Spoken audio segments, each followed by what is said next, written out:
been dreaming on in my head like I've seen it. A life worth living is a life with meaning. I'll do what I love till my heart stops beating. I'm feeding this demon. Okay mga pre, so for today's video is ikakabit natin yung GXSpeed Super Open GP2 na pipe kasi tinanggal natin yung AUI natin kasi para ito sa December balagbagan. So, alika na, ikabit na natin mga pre.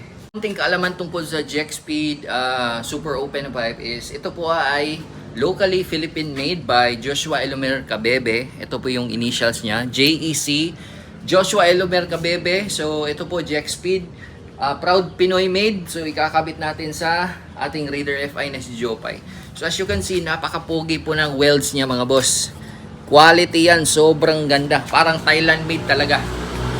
Okay? But this is 100% Filipino made. Ayan. So ikabit na natin dito sa ating motor na si Jopay. So advisable talaga po mga boss na tanggalin nyo yung sensor bago nyo ikabit yung pipe para hindi magka-spaghetti yung wire dito sa loob.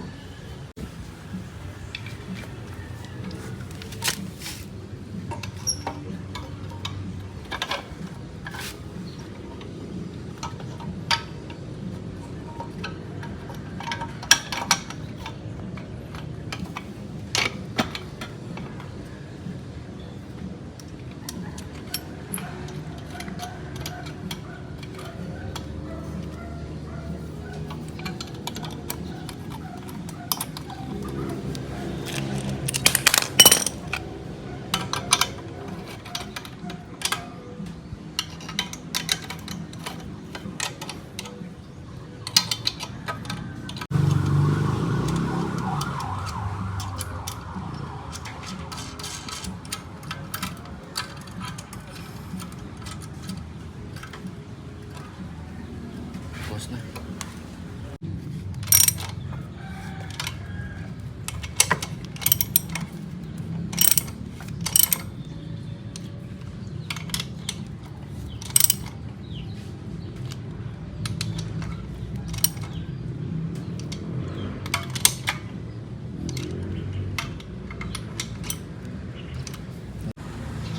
Okay mga pre, so nakabit na natin yung ating GXSpeed GP2 na pipe. So ayan, ito na po yung bracket niya. So i-testing na po natin mga pre. Let's go!